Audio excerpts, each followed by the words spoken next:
Accidental death.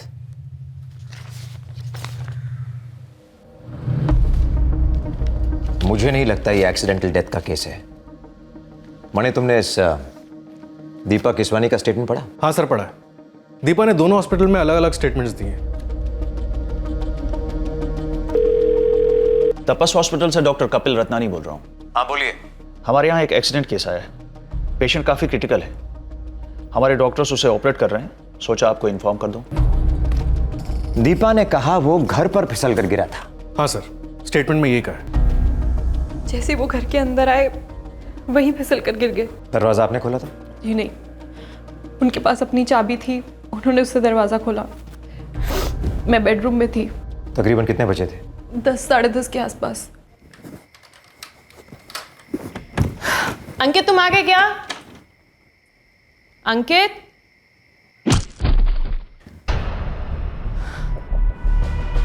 अंकित,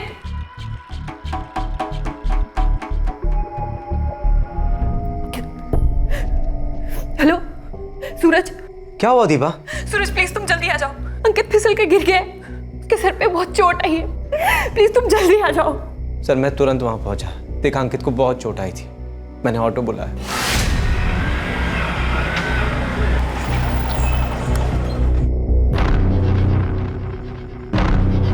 हम अंकित को अपने एरिया के क्लिनिक ले गए सर।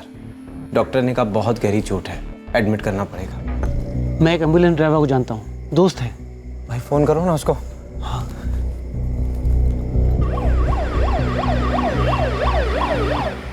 जैसे ही हम लोग यहाँ तपस हॉस्पिटल में पहुंचे, डॉक्टर्स ने कहा ऑपरेशन करना पड़ेगा, मामला बहुत सीरियस है। डॉक्टर साहब, मेरे हस्बैंड कैसे? बहुत ही क्रिटिकल है। अभी के लिए हमने ब्लीडिंग रोक दी है उनकी, लेकिन स्कल में बहुत डीप फ्रैक्चर है और मेरी यही एडवाइस है कि आप उन्हें इंडियन मेमोरियल हॉस्पिटल में ले जाइए। डॉक्टर साहब आप हेल्प कीजिए ना हमारी अंकित को वहाँ शिफ्ट कराने में। ठीक है।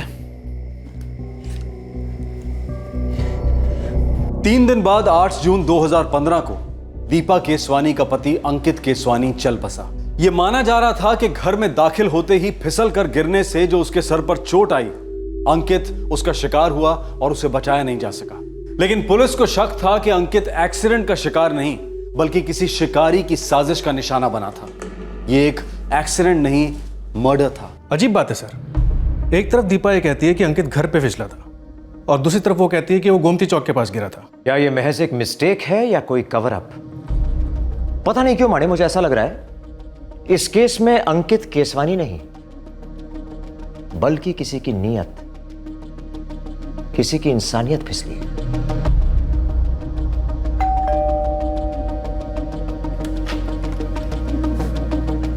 जी, हमें दीपा केसवानी से मिलना है। वो बात करने की हालत में नहीं है। सिर्फ एक स्टेटमेंट लेना है, ज्यादा तकलीफ नहीं पहुंचेगी उन्हें। वहां गिरे थे अंकित। मैं रूम से बाहर आई और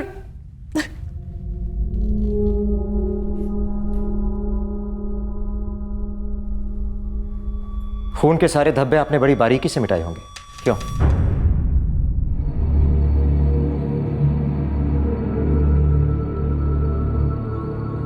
वो क्या है ना मिसेस केसवानी, हम पुलिस वाले खून पर इतनी आसानी से नहीं फिसलते। कदम रखने से पहले खून सूंघ लेते हैं, फिर चाहे वो एक बूंद ही क्यों ना हो। अभी मेरे पति की मौत हुई है। इन्हीं हाथों से खून के धब्बे साफ किए मैंने, और आप चाहते हैं कि मैं मेरे पति के खून के निशान भी साफ ना करूं।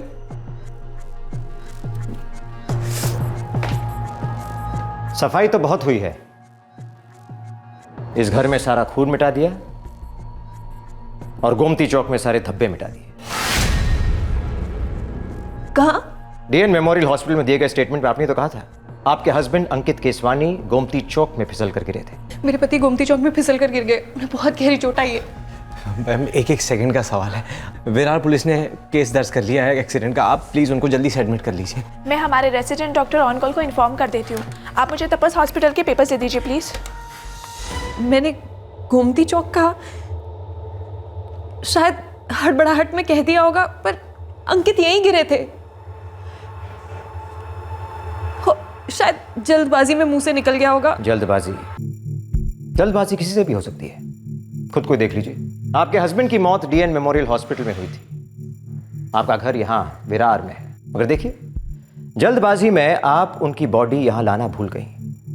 वहां हॉस्पिटल के सामने उनका अंतिम संस्कार कर डाला। मैंने आपसे कहा ना सर कि मैं शॉक में थी। मुझे यकीन ही नहीं हो रहा था कि मेरे पति मुझे छोड़कर चले गए। हमारी शादी को 8 महीने भी नहीं हुए थे। और उनके मरने के 3 घंटे के अंदर आपने उनका क्रियाक्रम कर डाला। आप समझ नहीं रहे हैं सर।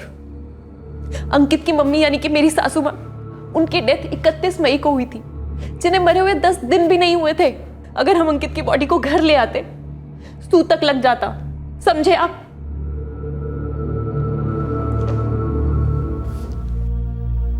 मैंने आपसे कहा था ना, मेरी बेटी बात करने की हालत में नहीं है, कमजोर है वो। इतनी छोटी उम्र में उसने अपना पति खोया है। आप समझ नहीं रहे। समझ रहे हैं, हम सब समझ रहे हैं मैडम। मिसेस दीपा अंकित केसवानी, जल्दबाजी या हड़बड़ाहट में की गई गलती हो या जुर्म हो, नतीजा एक ही होता है, फुर्सत में पछतावा।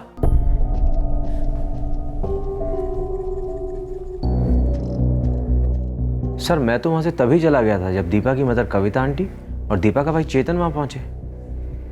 मिस्टर सूरज कटारा, डीएन मेमोरियल हॉस्पिटल के रिसेप्शन पर दीपा ने यह कहा कि उसका पति अंकित गोमती चौक के पास गिरा था। गोमती चौक? ऐसा कैसे हो सकता? तो मेरे सामने तो नहीं बोला उसने कभी ऐसा। सर अगर ऐसा कुछ बोला भी होगा तो मेरे ख्याल से मुंह से हड़बड़ाहट में निकल गया होगा उसके। सबसे पहले उसने तुम्हें फोन किया जब उसका पति बेहोश हुआ? हाँ सर। सबसे पहले उसने तुम्हें क्यों फोन किया? सर दीपा मेरी अच्छी दोस्त है और अंकित भी मेरा अच्छा दोस्त था। और ये अच्छी दोस्ती शुरू कब से हुई? कॉलेज, यहीं विरार में सर, हम कॉलेज में साथ पढ़ते थे। तो फिर तुम दीपा को काफी करीब से जानते होंगे। जी हाँ सर। तो मुझे यह बताइए मिस्टर सूरज कटारा कि दीपा की यह जल्दबाजी में फैसला लेने की आदत पहले से है या पति को गुजरे हुए 3 घंटे नहीं हुए अंतिम संस्कार भी कर डाला? देखिए सर, दीपा आपको ये बात पहले भी बता चुकी है और मैं एक बार फिर से बताना चाहता हूँ। सर अंकित की रिश्तेदारी में उसका कोई नहीं था, सिर्फ उसकी माँ के अलावा, जो कि 31 मई को गुजर गई थी। हॉस्पिटल से बॉडी घर ले जाते तो वही सूतक उतक का चक्कर रहता, इसलिए हॉस्पिटल के पास ही अंतिम संस्कार करना पड़ा हमें। पर सर आप सवाल तो ऐसे पूछ रहे हैं जैसे आप हम पर शक कर रहे हैं। शक तो है मिस्टर कटारा, और सिर्फ शक नहीं, अब हमें पूरा पूरा यकीन हो रहा है कि इस केस में कोई एक्सीडेंट नहीं हुआ था। एक्सीडेंट नहीं हुआ? तो क्या हुआ सर? वो तो हम पता करेंगे, और अगर हमें पता चला कि तुम्हें कुछ पता था और तुमने हमसे छुपाया तो हमारा डंडा फिसलेगा और सीधा तुम्हारे सर पर गिरेगा। सर देखिए, दीपा मेरी अच्छी दोस्त है, उसने मुझे फ़ोन किया, मदद के लिए पुकारा तो मैं वहाँ चला गया। मुझे जो जो मालूम था मैंने आपको साफ साफ बता दिया है सर, इसके अलावा मैं कुछ नहीं जानता। पुलिस वालों को शक है कि ये एक्सीडेंट केस नहीं है। पर क्यों? वो लोग ये कह रहे थे कि तुमने तपस हॉस्पिटल और डीएन मेमोरियल दोनों हॉस्पिटल्स में अलग अलग स्टेटमेंट दिए हैं। गलती से मुंह से निकल गया होगा, मिस्टेक थी और कुछ भी नहीं। मुझे तो खुद याद नहीं आ रहा कि मैंने ऐसा कब बोला। ये पुलिस वाले भी ना बस बात का बतंगड़ बना रहे हैं और कुछ नहीं। सर हो सकता है अंकित वाकई में घर पे फिसल के गिरा हो और स्ट्रेस और शॉक में दीपा ने गोमती चौक बोल दिया हो। होने को तो कुछ भी हो सकता है मणि, मगर कहां घर का ड्राइंग रूम, कहां गोमती चौक? हाँ सर, अजीब तो है। मगर बात सिर्फ इतनी नहीं है मणि, ये 3 घंटों के अंदर अंतिम संस्कार करना, हमारे साथ बात करते वक्त वो गुस्सा, वो चिड़चिड़ाहट, ये दोनों चीजें मेरे दिमाग पर दस्तक दे रही हैं, बार बार दस्तक दे रही हैं कि ये सो कॉल्ड एक्सीडेंट, ये हादसा हुआ ही नहीं है।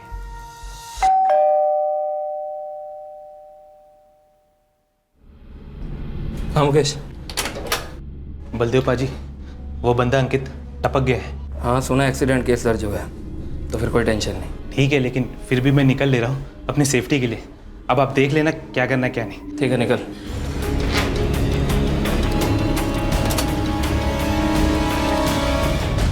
मुझे लगा था स्कल में फ्रैक्चर्स थे, हैमरेज भी हुआ होगा। मगर आपको क्या लगता है ये इंजरी गिरने से नहीं किसी और वजह से हुई हो? इंस्पेक्टर, इस बारे में मैं कुछ नहीं बता सकता हूँ। अब क्योंकि ये एक्सीडेंट केस था इसलिए मैंने आपको तुरंत इन्फॉर्म किया था। जब अंकित केसवानी को यहाँ लाया गया था कंडीशन बहुत क्रिटिकल थी। ये तो मैं जानता हूं डॉक्टर पटेल, आप सिर्फ मुझे ये बताइए कि ऐसी इंजरीज गिरने के बजाय किसी और कारण से हो सकती हैं। इंस्पेक्टर, हमारा काम अनुमान लगाना नहीं है। हमें बताया गया कि इंजरी फिसल कर गिरने से हुई है। डॉक्टर, पेशेंट को पहले तपस हॉस्पिटल में लेके गए थे, ये वहाँ की रिपोर्ट है।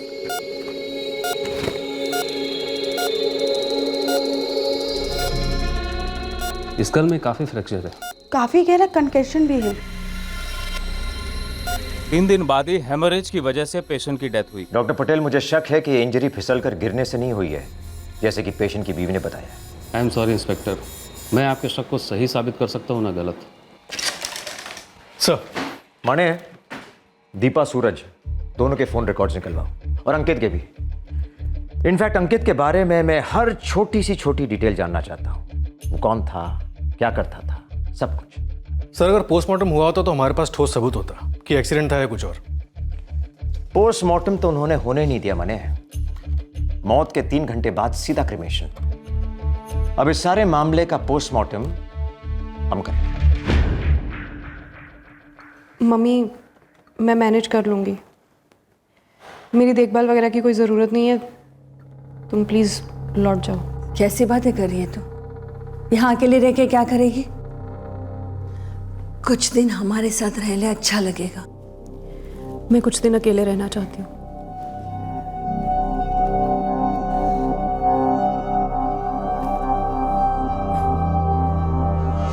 एक बात बता, तेरे और अंकित के बीच में सब कुछ सही तो था ना? बस यही बाकी रह गया था कि मेरी अपनी माँ भी मुझ पे शक करे कि मैंने अपने पति को मार डाला। कैसी बातें कर रही है तू? पागल हो गई है? मैंने तो बस यूं ही पूछ लिया था। तेरी फिक्र हो रही थी ना, इसलिए। सर, अंकित केसवानी हमारी कंपनी में सेल्स में था। हम लोग मोटर पंप्स के डीलर हैं सर। आप अंकित और दीपा केसवानी को कितना जानते थे? अच्छे से जानता हूँ सर। क्या उन दोनों के बीच कभी कोई प्रॉब्लम थी? प्यार था सर। अंकित कभी भी ऑफिस से घर जाने के लिए इतना उतावला कभी नहीं रहता था। उनकी शादी को सिर्फ 8 महीने ही हुए थे। और दीपा, क्या वो खुश रहती थी? हाँ सर, मतलब जब भी मैं उनसे मिला या कभी उनके घर गया या कभी वो मेरे घर आए, वो हमेशा ही बहुत खुश लगती थी सर। दोनों बहुत हैप्पी थे। Thank you.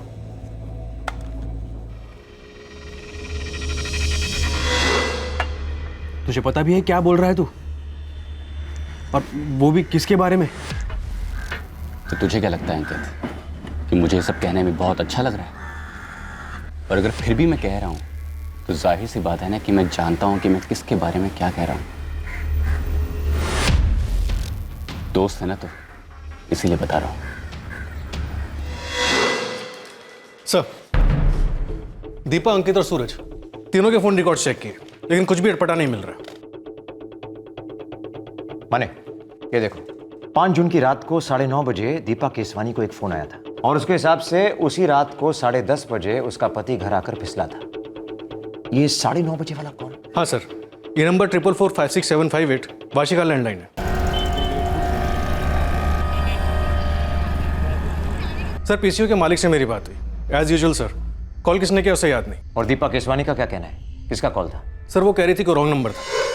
9:30 बजे 5 जून को शायद से कोई रॉन्ग नंबर रहा होगा।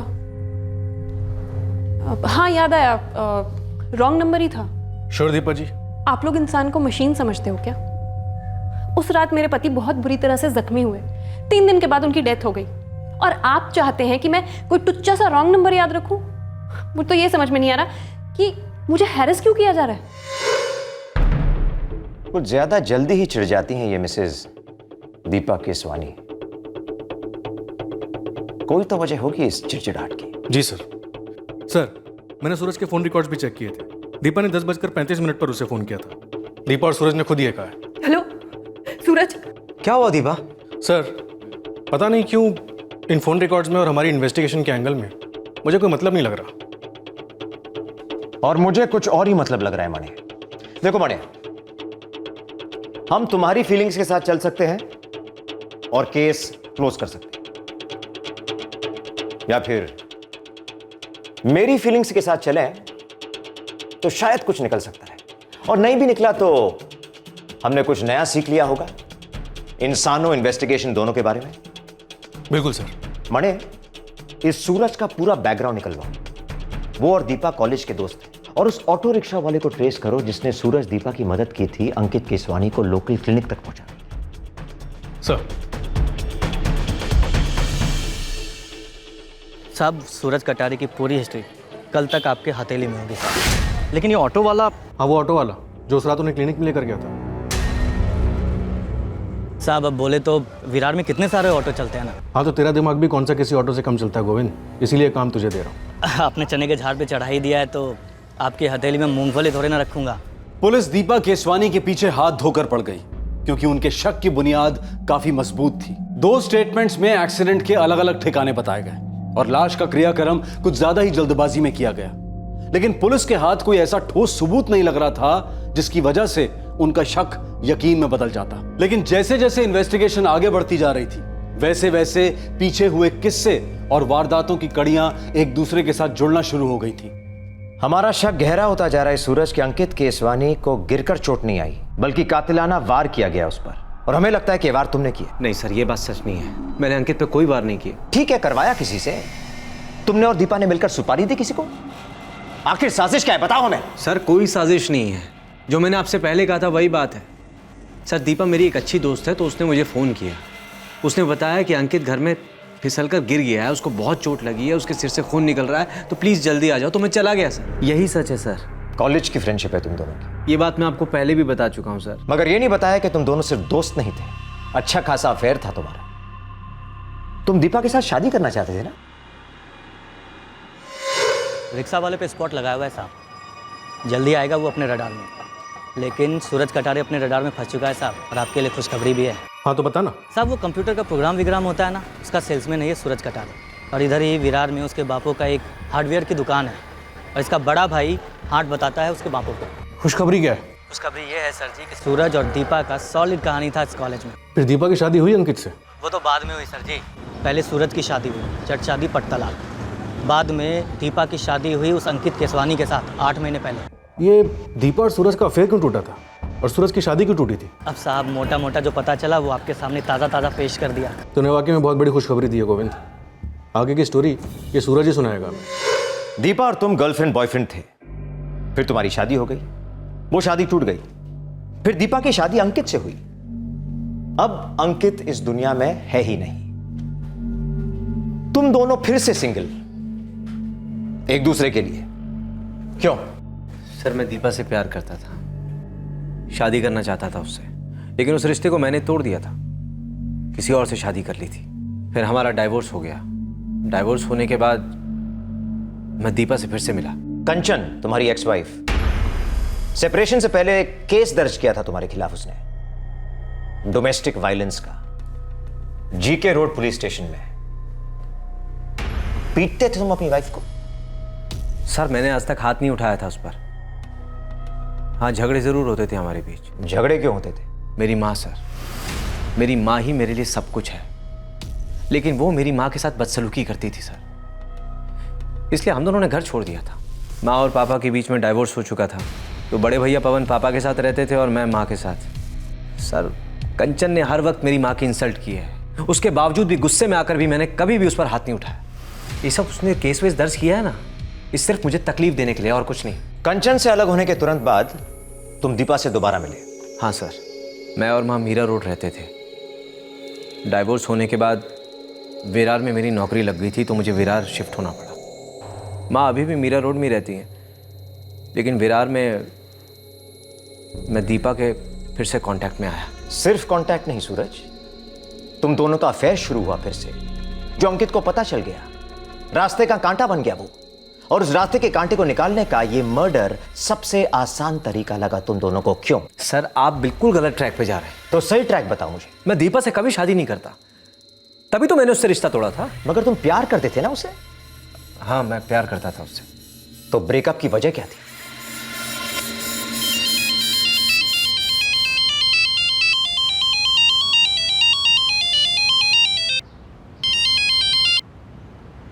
हेलो, हाँ दीपा, हाँ बोलो ना। हाँ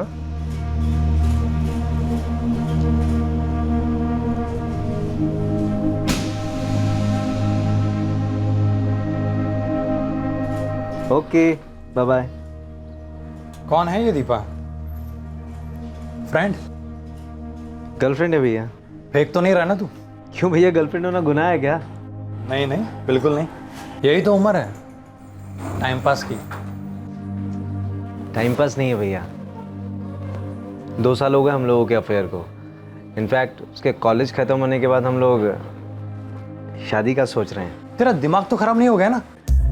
क्यों भैया, क्या हो गया? तू जानता है इस लड़की को? हाँ भैया, मैंने आपको बताया ना, 2 साल से हम लोगों का अफेयर चल रहा है। बहुत अच्छी तरह जानता हूँ दीपा को। पूरा नाम दीपा चड्डा, राइट? और नंबर है उसका 4448986767। अब पूछ मुझे, मैं कैसे जानता हूँ? कैसे जानते हैं आप? अभी तक तो नहीं जानता हूँ, लेकिन अगर जानना चाहूँ ना तो वो खुद सामने से आ जाएगी, सिर्फ एक फ़ोन करने पे। कैसे बकवास करें भैया आप? बकवास नहीं कर रहा हूँ मैं। देखना है तुझे? ये देख।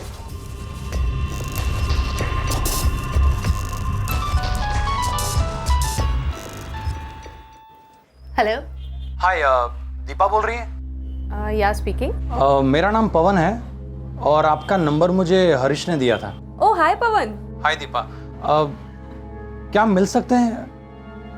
मुझे वो मेरा मतलब है हाँ हाँ, मैं समझ गई। बताओ कहाँ मिलना है? आज रात कैसा रहेगा? ठीक है। जगह है ना तुम्हारे पास? हाँ जगह है, उसकी चिंता मत करो आप। तो मैं शाम को 6 बजे आपको पिकअप करता हूँ, सेंट्रल प्लाजा कॉफ़ी शॉप से। ठीक है। हाँ, हरीश ने सब बताया ना, मेरा रेट और कितना एडवांस और बाकी सब भी? हाँ बिल्कुल, तभी तो मैंने आपको कॉल किया।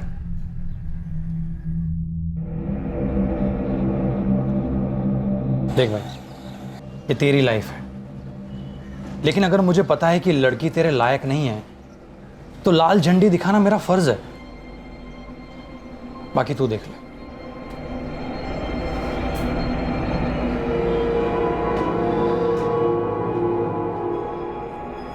सूरज, माइंड मत करना, लेकिन अभी मुझे जाना पड़ेगा। 6 बजे एक अर्जेंट काम है। ऐसी कौन सी अर्जेंट मीटिंग आ गई दीपा? कुछ नहीं, माँ को डॉक्टर के पास लेके जाना है। 6:05 हो गए, मैं निकलती। बैठो दीपा, वो फोन नहीं करेगा। क्या? कौन फोन नहीं करेगा सूरज? छोड़ो ये सब बातें, बैठो ना, मुझे तुमसे कुछ ज़रूरी बात करनी है। दीपा, मुझे नहीं लगता कि हमारे रिलेशनशिप का कोई फ्यूचर है। आज अचानक ऐसी बात? दीपा, मुझे नहीं लगता कि हमारा रिलेशन तुम्हारे लिए कोई मायने रखता है या कोई मतलब रखता है। तुम बात को गोलमोल क्यों घुमा रहे हो? सिंपल बात है तो सिंपल तरीके से बताओ ना। एक शब्द में बोलूं, पवन। तुम्हें कैसे पता? क्योंकि उस वक्त पवन ने मेरे सामने फोन स्पीकर में लगा के तुमसे बात की थी दीपा। तुम्हारे साथ डील फिक्स हुई थी उसकी। ये नहीं पूछोगी कि मैं पवन को कैसे जानता हूं? दरअसल वो मेरा बड़ा भाई। इत्तेफाकन उसे मालूम चल गया था कि मैं तुमसे प्यार करता हूं, तुमसे शादी करने के बारे में सोच रहा हूं, जो कि अब तो पॉसिबल नहीं है। मुझे गुस्से से ज़्यादा दुख हो रहा था। दीपा बहुत अच्छी लड़की है सर, बस उसने अपनी ज़िंदगी ऐसे जीने की सोची। प्रॉस्टिट्यूशन में थी दीपा? सर, मैं इस शब्द का इस्तेमाल नहीं कर सकता उसके लिए। मैं बस ये कहूँगा कि वो शायद एक आदमी के साथ जुड़कर खुश रहने वाली लड़की नहीं है। अंकित से तो जुड़ गई, उसे पता था? मुझे नहीं पता सर, मैं बस इतना जानता हूँ, जब मैं दीपा से दोबारा मिला तो उसकी शादी हो चुकी थी अंकित के साथ, और वो लोग मुझे काफ़ी खुश दिखे। Cheers। फिर मेरी अंकित से दोस्ती भी हो गई। क्या बातें चल रही हैं? तुमने मेरा ड्रिंक नहीं बनाया सूरज? अरे वो मैं, तुम्हें क्या लगा शादी हो गई तो मैं बहुत गुड गर्ल हो गई हूँ?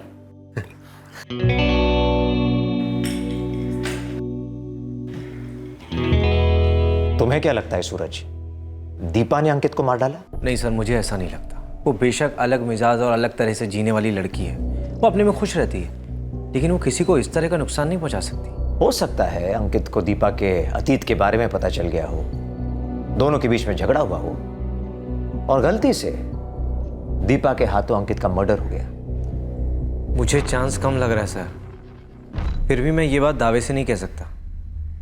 पता है मैडम मुझे क्या लगता है, इस सूरज और दीपा के बीच में अफेयर चल रहा था। अंकित को इसके बारे में पता चला, उसने दोनों को धमकाया होगा। या फिर हो सकता है अंकित को दीपा के पुराने किसी अफेयर के बारे में पता चला हो, या फिर सूरज के अलावा उसने उसे किसी और के साथ पकड़ लिया हो। पॉसिबल। मगर बात यह है कि अंकित ने दीपा को रंगे हाथ पकड़ा होगा, दोनों के बीच में गर्मा गर्मी हुई होगी, और इस गर्मा गर्मी में दीपा ने शायद उसे धक्का दिया या फिर वार करने की कोशिश की। जान लेने का इरादा नहीं हुआ होगा, मगर जान तो गई, इसलिए मर्डर केस बनता है। हो सकता है सर, लेकिन अभी तक हमारे हाथों में कोई ठोस सबूत नहीं है।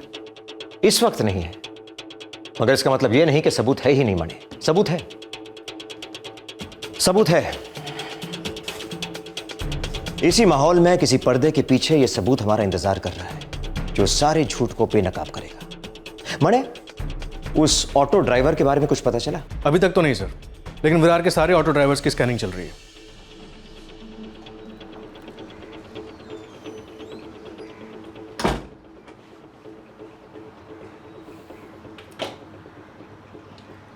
सच बोलना चाहिए था। क्या मतलब है तुम्हारा? दीपा, पुलिस ने झूठ तो पकड़ ही लिया है ना। ना झूठ पकड़ा जाता ना हम पकड़े जाते। ऐसा सब कुछ होता ही नहीं अगर तुमने वो चौक वाली बात पे इतना जोर नहीं दिया होता तो। देखो, अगर वो लोग पूछे तो उनसे कहना कि घर लौटते वक्त अंकित का पैर फिसल गया था गोमती चौक में, ठीक है? क्यों? अरे क्योंकि उस वक्त तुम और अंकित घर पे अकेले थे, सारा शक तुम पे जाएगा। उन्होंने उस एक स्टेटमेंट की बाल की खाल निकाल दी, फंसा दिया हमें। दीपा, जितना टेंशन में तुम थी उतना ही मैं भी था, लेकिन ये सब तुम्हें तुम्हारे घर पे होने ही नहीं देना चाहिए था। तुम्हें ये चौक वाली बात तपस हॉस्पिटल में क्यों नहीं याद आई? अरे मुझे क्या मालूम था कि तुम वहां जाके ये बोल दोगी कि ये सब घर पर ही हुआ। देखो सूरज, जो हो गया सो हो गया। अब प्लीज अपने मुंह से ऐसी कोई बात मत निकालना या ऐसा कुछ मत करना जिससे बात और बिगड़ जाए। मैं उन लोगों से कह चुकी हूँ, हड़बड़ाहट में मेरे मुंह से निकला था कि अंकित गोमती चौक में फिसल कर गिरा। जो वो बिल्कुल ही नहीं मान रहे हैं, उनको पूरा शक तुम पर है दीपा। जिस तरह से अंकित का अंतिम संस्कार किया गया ना जल्दबाजी में, उससे उनका शक और बढ़ गया है।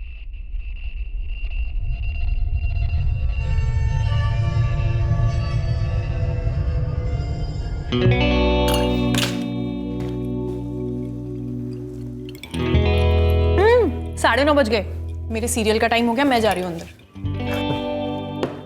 दीपा भी ना टीवी एडिक्ट। तुम्हें तो उसके फेवरेट सीरियल्स भी मालूम होगी नहीं? काफी पुरानी दोस्ती है तुम दोनों की। हाँ दोस्ती है, लेकिन उसके टीवी सीरियल्स फेवरेट कौन से नहीं जानता मैं। तुम दोनों की दोस्ती किसी सीरियल की कहानी से कम नहीं होगी नहीं? कैसे? मतलब दोस्त प्रेमी बनता है, फिर तुम्हारा ब्रेकअप होता है, बाद में तुम्हारी शादी होती है, लेकिन उसके बाद तुम्हारा डिवोर्स होता है। और जब तुम लौटते हो तो देखते हो कि दीपा की शादी ऑलरेडी हो चुकी है। फिर तुम बहुत अच्छे दोस्त बनते हो और फिर कुछ नहीं अंकित, हम लोग सिर्फ दोस्त बनते हैं, सिर्फ दोस्त। देखो अंकित, जो बीत गया वो कल था, और बीता हुआ हमेशा दफनाया जाता है। इस वक्त दीपा के दिल में अगर कुछ जिंदा है तो वो तुम्हारे लिए प्यार है और कुछ नहीं। हर दिल के 4 खाने होते हैं, और तुम्हारी खास दोस्त दीपा का दिल 4 अलग अलग लोगों के लिए धड़कता है, कम से कम 4। इसीलिए तुमने ब्रेकअप किया ना। तुम्हें दीपा की असलियत पता चली, पता चला कि वो एक आदमी के साथ खुश नहीं रह सकती, और तुमने रिश्ता तोड़ दिया।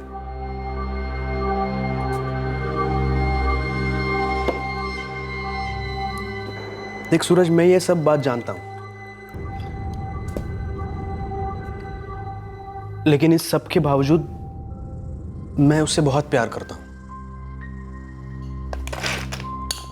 लेकिन तू ये सब जानकर उससे प्यार नहीं कर सका। तेरा प्यार शायद मेरे प्यार से ज्यादा गहरा है, और तेरा दिल भी मुझसे बड़ा है। उतना भी बड़ा नहीं है मेरे दोस्त।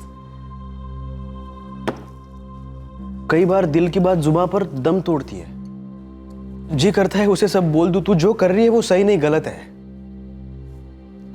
दर्द होता है यार, मैं इंसान हूं, पत्थर नहीं। तुझे पता भी है क्या बोल रहा है तू, और वो भी किसके बारे में? तो तुझे क्या लगता है अंकित कि मुझे ये सब कहने में बहुत अच्छा लग रहा है? लेकिन तुझे कब से मालूम है? देख यार, तेरी शादी के वक्त मैंने फर्स्ट टाइम दीपा को देखा था, तब मैं ये सब कुछ कह ही नहीं पाया यार। मतलब तू?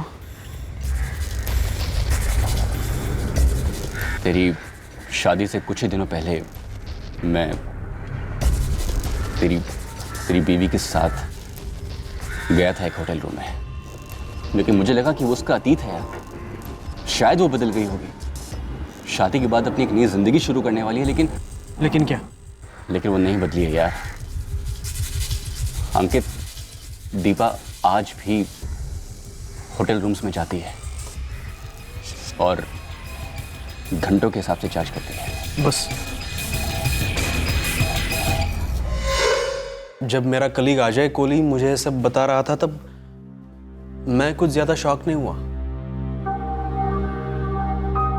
क्योंकि कुछ और लोगों से भी मुझे ये बात सुनने में आई थी।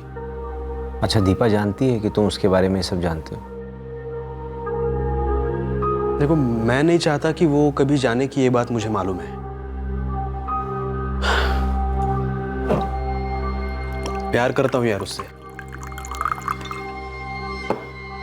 हद से ज्यादा प्यार। लेकिन अगर ये बात खुल गई ना तो उसकी इज्जत उछलेगी, और मैं नहीं चाहता कि वो मेरे सामने जलील हो। मैंने तुम्हारे साथ ये बात छेड़ी क्योंकि मुझे पता है तुम दोनों की काफी पुरानी दोस्ती है और प्यार भी था कभी। हम दोनों के बीच में सिर्फ दोस्ती थी और दोस्ती है, ये बात मैं तुझसे पहले भी कह चुका हूं यार। दोस्ती से बड़ा कोई रिश्ता नहीं है सूरज, बड़ी ताकत है दोस्ती में। इसीलिए क्या तुम मुझ पर एक मेहरबानी कर सकते हो? तो जो बोलेगा वो करूंगा। बस जैसे भी हो तुम दीपा को इस लत से छुड़वाओ। बस उसे टीवी का नहीं, मर्दों का एडिक्शन है, और सिर्फ तुम ही उसे इस एडिक्शन से दूर करवा सकते हो। Can you help me please?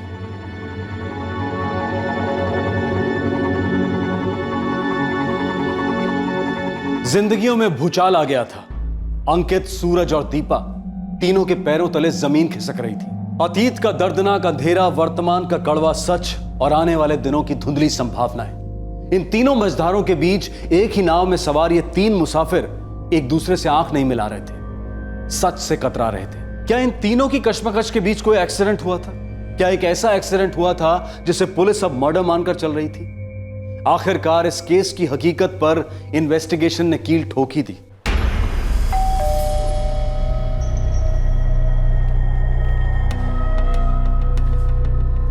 आप क्यों आए हैं आप यहाँ? वक्त आ गया है पर्दा गिराने का। आप लोग इतने जालिम क्यों हैं? किसी इंसान को शांति से शोक तक मनाने नहीं देते। मैंने अपना पति खोया है। खोना क्या होता है जानते हैं आप?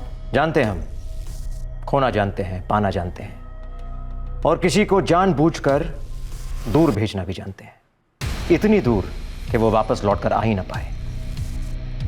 देखिए मिसेस केसवानी, जब एक जुर्म होता है ना, तो मुजरिम के जो करीबी होते हैं वो एक झूठ छिपाने के लिए लाख झूठ बोलने को तैयार होते हैं और बोल भी देते हैं, मगर अजनबियों पे दोस्ती का ऐसा कोई बोझ नहीं होता। वो हमेशा सच बोलते हैं। सर जी, वो कॉलेज में होता है ना, पढ़ाई के बाद और पढ़ाई, PhD वेचडी। अपनी तो विरार में ऑटो रिक्शा वालों पर PhD हो गई। पास हुआ? First class first. ऑटो वाले की यूनियन, उसका अड्डा, ऑटो वाले की चौलें, सब छान मारा, तब जाकर आपका आदमी हाथ लगा है। नाम है कैलाश पाटिल। कहाँ मिलेगा? कहीं ढूंढने की जरूरत नहीं है सर जी, आपके लिए लेकर आया हूँ। यहीं मेरे बगल में खड़ा है। मुझे वो मेरे बगल में चाहिए, या थाने में, अभी के अभी। 5 जून की रात को तुम अपनी ऑटो में एक घायल आदमी को पुष्कर क्लिनिक ले गए थे। हाँ साहब, एक मैडम थी और उसके साथ दूसरा वो साहब था, और एक आदमी बेहोश पड़ा था साहब। वो मैडम जो थी उस घायल आदमी की पत्नी थी। उसका कहना है कि उसका पति घर पर फिसल कर गिर गया, उसके सर पर चोट आई, वो मर गया। हमारा सोचना है वो झूठ बोल रही है, ये मर्डर केस है। साहब बच्चे की कसम खा के कह रहे साहब, मेरा इसमें कुछ नहीं था साहब। मैंने तो उस आदमी को बस डॉक्टर के पास छोड़ा था साहब, मदद की थी साहब। वो जो मैडम थी और उनका दोस्त था, उन दोनों के बीच में बातें क्या हो रही थी? वो बात नहीं, आपस में जबरदस्त झगड़ा कर रहे थे साहब। किस बात पर? ये तो नहीं मालूम साहब, लेकिन वो मैडम मतलब सटक गई थी उसकी उस आदमी पर। झगड़े का मुद्दा तो समझ में नहीं आया साहब, लेकिन ये बात साफ है कि उस घर में कुछ तो लफड़ा था साहब। उस रिक्शे वाले का ना तो कोई स्वार्थ है, ना फायदा, ना मतलब, इसलिए उसके झूठ बोलने का 0 चांस है। मिसेस दीपा केसवानी, ये सब किया कराया आपका है और ये सारा अरेंजमेंट आप ही के घर हुआ था। उस ऑटो वाले ने कुछ कह दिया और आपने मान लिया? किस अरेंजमेंट की बात कर रहे हैं आप? उस अरेंजमेंट का नाम है बलदेव आहूजा। ताज्जुब हो रहा है ना आपको? इतना बड़ा राज हमें कैसे पता चल गया? मगर यह भी एक राज है जो मुजरिम को जेल जाकर समझ में आता है। जी हाँ मैडम, जेल आपका इंतजार कर रहा है, वहां आपको सब कुछ समझ में आ जाएगा।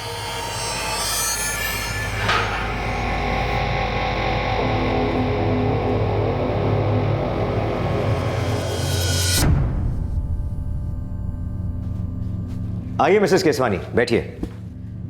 वैसे मिस्टर बलदेव आहूजा हमारे दूसरे मेहमान खाने में है, अच्छी खासी खातिरदारी की जा रही है उनकी। बैठिए।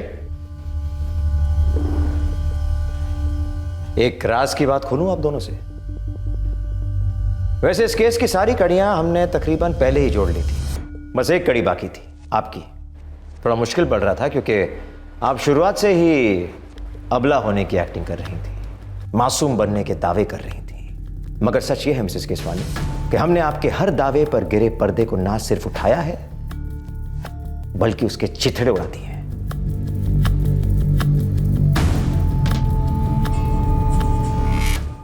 सूरज के कबूलनामे के बलबूते पर पुलिस इस केस के छुपे हुए खिलाड़ी बलदेव आहूजा तक पहुंच गई थी। आखिर में दीपा केसवानी को भी घेर लिया गया और सच सामने आया।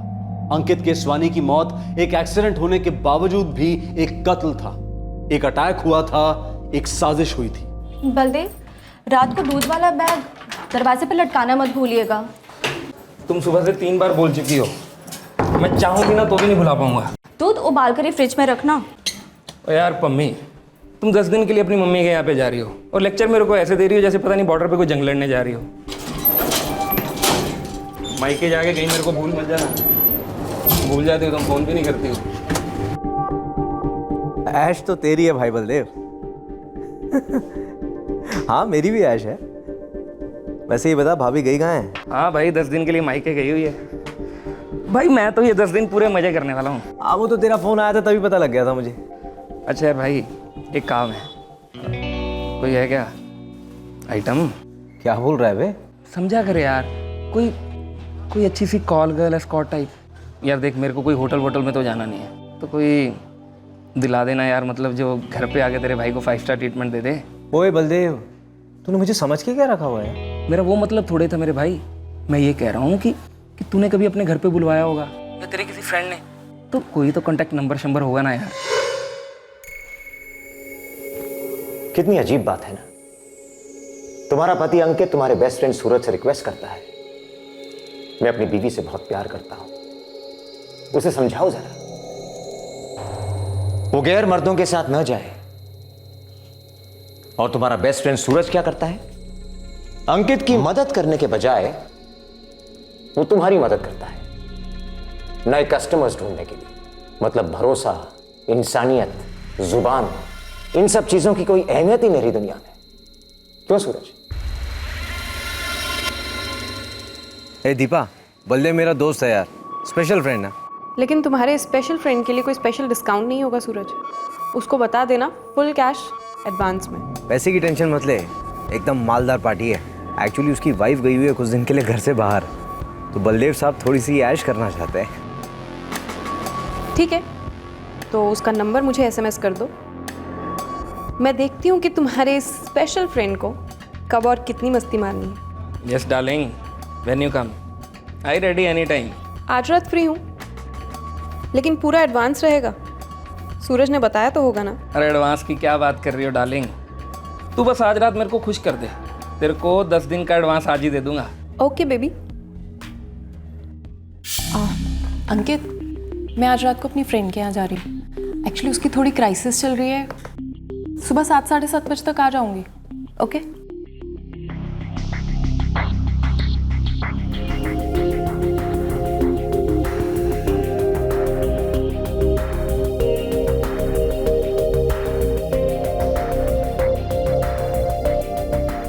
number you have called is currently not reachable.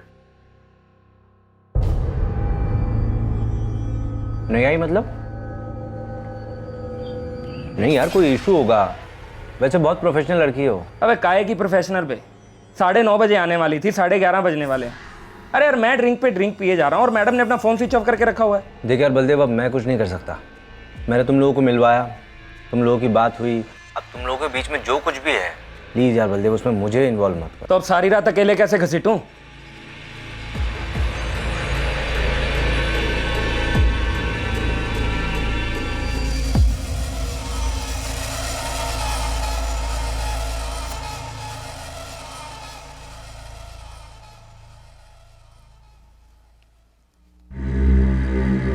अब बुखार कम हो रहा है, लेकिन अभी भी बॉडी पेन बहुत है।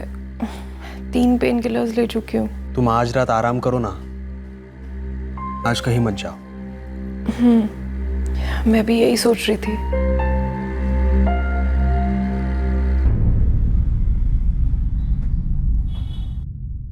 हेलो दीपा, क्या बकवास है ये? सॉरी बलदेव, लेकिन मेरी तबीयत बहुत खराब है, मैं उठ ही नहीं पा रही हूँ। अरे यार एक फ़ोन तक नहीं किया तुमने। मैं 2 दिन से वेट किए जा रहा हूँ। तो क्या करूँ? ऐसे आऊँ? क्या एंजॉय करोगे तुम? मैं कल तक ठीक हो जाऊंगी, फिर आती हूँ।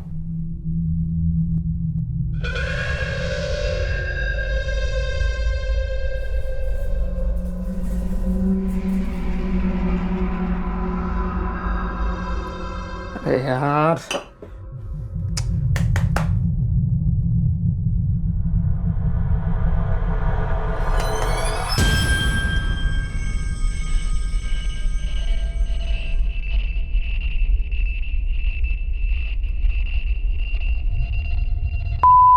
साले तेरे को भी आज ही खराब होना था।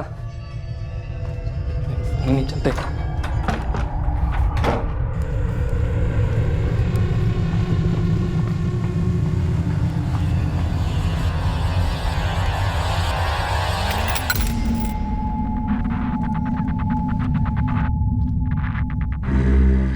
आराम से खाओ।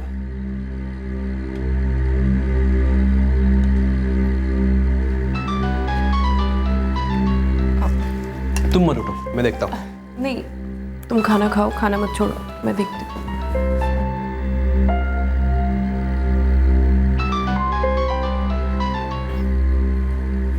हेलो दीपा। कौन? दीपा, बलदेव बोल रहा हूँ। हाँ हाँ बलदेव बोलो। तू आने वाली थी ना? मेरी तबीयत ठीक नहीं है, मैं अभी नहीं आ सकती। हद है यार, रोज सेम सेम बहाना। मैं कोई बहाना नहीं बना रही हूँ, मेरी तबीयत सच में खराब है, मैं अभी नहीं आ सकती। भी मारा है तू साली। साली किसी ने 4 पैसे ज्यादा दे दिए होंगे, बस तू चली गई उसके साथ। देख, उसको छोड़ के अभी के अभी मेरे घर पे आ जा। जितने पैसे तेरे को वो दे रहे हैं ना, उससे कहीं ज्यादा मैं दूंगा तेरे को साली। एक और बार तुमने बदतमीजी से बात की ना। Okay okay sorry darling, please मान जाओ, आ जाओ। टैक्सी भेजूं? तुम्हें एक बार सुनाई नहीं दिया? मैंने कहा मेरी तबीयत ठीक नहीं है, मैं नहीं आ सकती। नहीं का मतलब नहीं। साली कोड़ी। अरे हिम्मत कैसे हुई मुझे गाली देने की? कौन है? वो अंकित, पता नहीं, कोई फोन पे बस गाली दिया जा रहा है। चुटकी में तेरे को तेरे घर से उठा लूंगा, एक चुटकी में। हाँ आजा आजा, एड्रेस है या एसएमएस करूं? कौन है बे? अरे मैं जो भी हूं, तू पहले बता तू कौन है?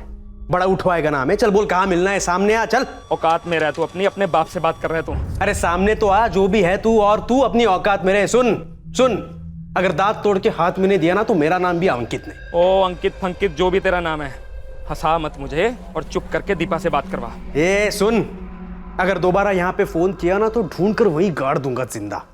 कोई कुत्ता भी नहीं सूंघेगा तेरी कब्र। अबे तुझे प्यार से बोल रहा हूँ, चुपचाप फोन दीपा को दे दे। अब अंकल को सच में गुस्सा आ रहा है। हाँ हाँ मुझे मालूम है गुस्से को कहाँ घुसेड़ना है। अरे सामने तो आजा, गुस्सा तो दूर, रोना तक नहीं आएगा। कुछ अंदर नहीं जाएगा और कुछ बाहर भी नहीं आएगा। चल हट।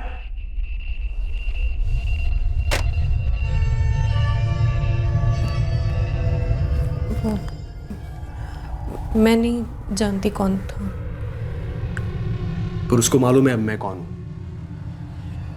चलो डिनर खत्म करते हैं। अबे क्या हो गया बलदेव? एड्रेस दे साली का, एड्रेस दे। अरे भाई बलदेव थोड़ा शांत रहे यार। जब उसने बोला है कि वो बीमार है तो बीमारी होगी ना। तू उसके दल्ले की तरह बात क्यों कर रहा है बे? देख मेरी हट गई है, मुझे उसका एड्रेस चाहिए। तू मुझे पागल समझ रहा है? तू इतना गुस्से में है और मैं तुझे उसका एड्रेस दे दूं? ठीक है, तू एड्रेस मत दे उसका, मेरे पास तेरा एड्रेस है। मेरे साथ मेरा एक आदमी है, हम तेरे पास आएंगे, तेरी साले हड्डी तोड़ेंगे, साले तेरे को फोड़ देंगे। उसके बाद मेरे तू एड्रेस तो क्या तू उसके घर छोड़ के आएगा मेरे को साले। अपने दोस्त को धमकी दे रहा है बे? तुझे पता है ना, जब मेरी सड़क जाती है मैं कुछ नहीं देखता। तेरे को पता है ना, पहले भी मैं 2 हाफ मर्डर के लिए अंदर जा चुका हूँ। हाँ जानता हूँ। तो फिर क्या चाहता है? तेरे हाफ मर्डर के लिए भी अंदर चला जाऊं मैं? एड्रेस दे रहा है या मैं तेरे घर पे लेने आऊं?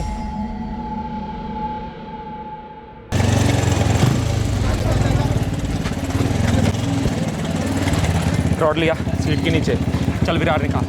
एक काम करना है उल्टू, पता नहीं हाफ या क्वार्टर तो पक्का है, साला अपने पैर पे नहीं चलना चाहिए, निकाल।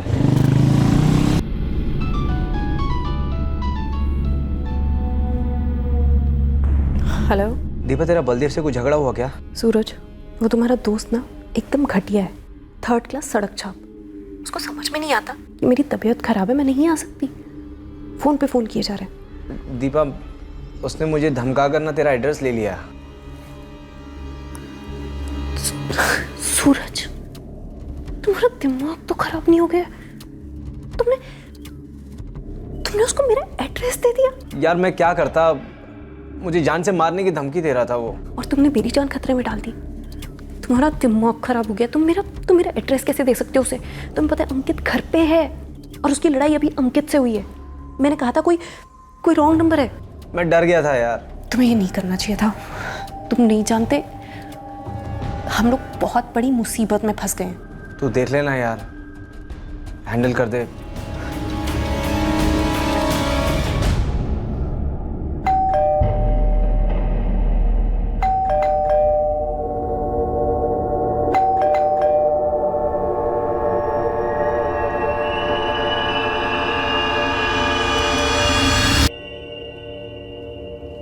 कौन है तू? तू ही था ना बे जो फोन पे धर्मेंद्र बन रहा था? मुझे सामने आने के लिए बोला था ना? ले तेरा बाप तेरे सामने खड़ा है। बलदेव प्लीज बोल बोल। बलदेव बाजी, ये तो उल्टू हो गए। चलो निकलते हैं यहाँ से।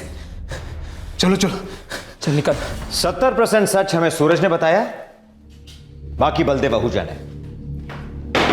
तो मिसेस दीपा अंकित केसवानी, सच यही है, अटैक हुआ, मर्डर हुआ और आपने हमसे सब कुछ छुपाया। मैं नहीं चाहती थी कि पूरी दुनिया को पता चले कि मैं क्या करती हूं। आप जो करती हैं, उसने आपकी पति की जिंदगी छीन ली। मैंने अंकित की जान बचाने की कोशिश की थी, मुझे नहीं पता था ये सब हो जाएगा। जब हम कुछ गलत करते हैं, हम कई चीजों के बारे में नहीं सोचते, मगर वो होती जरूर है। और देखो, तुमने सोचा भी नहीं होगा कि जब से तुम्हारी शादी हुई है, अंकित को यह पता था कि तुम प्रोस्टिट्यूशन में इन्वॉल्व हो। यकीन नहीं होता? अपने दोस्त सूरज से पूछ लीजिए। क्यों सूरज, सच कह रहा हूं ना? अंकित ने सूरज के साथ सब कुछ शेयर किया था। इनफैक्ट वो सूरज की मदद ले रहा था तुम्हें इस दलदल से बाहर निकालने के लिए। वो तुमसे बहुत प्यार करता था और तुम्हारा ये दोस्त, ये गुड फ्रेंड, तुम्हें उस दलदल में पूरी तरह डुबोने पर तुला हुआ था। मेरी समझ में नहीं आता है कि अंकित ने तुम दोनों पे विश्वास कैसे किया।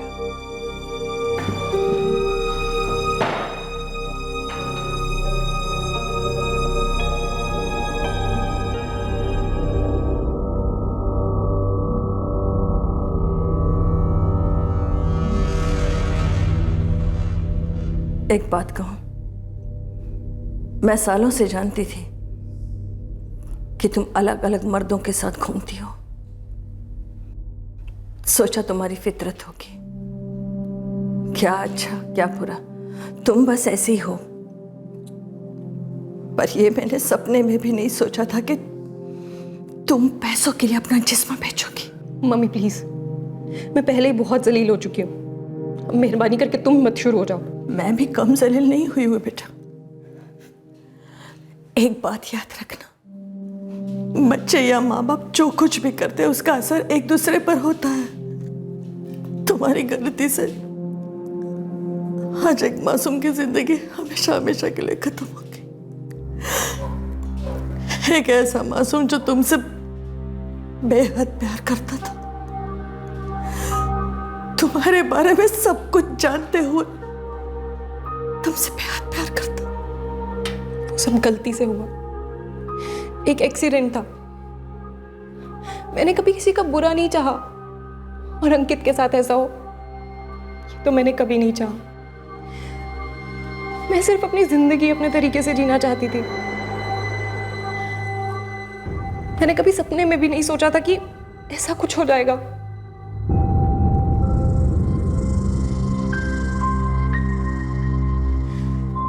अंकित पर हुए हमले में बलदेव का साथी मुकेश अब भी फरार है। वो एक हिस्ट्री शीटर है और पुलिस उसे ढूंढ रही है। दीपा, सूरज और बलदेव को आईपीसी की धारा 302 के तहत हत्या के लिए और धारा 201 के तहत सबूत मिटाने के लिए और पुलिस को गलत जानकारी देने के जुर्म में गिरफ्तार किया गया है। दीपा अपनी जिंदगी किस तरह से जीना चाहती थी उस पर हम कोई जजमेंट नहीं कर सकते, लेकिन इतना जरूर कह सकते हैं कि उसके लाइफस्टाइल की वजह से ही यह हादसा हुआ जिसमें उसका पति अंकित केसवानी मारा गया। अंकित पर हमला सोच समझकर किया गया था। मकसद भले ही कत्ल का नहीं था, लेकिन हमलावर अंकित को सबक सिखाने आए थे और उनके हाथों एक हत्या हो गई। क्या यह मौत अवॉइड की जा सकती थी? एक तरफ दीपा को डर था कि अगर अंकित को उसके व्यवसाय के बारे में पता चल गया तो उसकी शादी टूट सकती है। इसलिए जब फोन पर बलदेव से झगड़ा हो रहा था तब उसने अंकित से झूठ कहा और कॉलर की आइडेंटिटी को गुप्त रखा। दूसरी तरफ था सूरज कटारा, जो जानता था कि अंकित दीपा की हरकतों से काफी हद तक डिस्टर्ब्ड है, लेकिन उसकी मदद करने की बजाय उल्टा वो दीपा को नए नए क्लाइंट्स दिलवा रहा था। क्या इस तरह के झूठ से, पीठ पीछे इस तरह की बेईमानियों से कभी किसी का भला हो सकता है?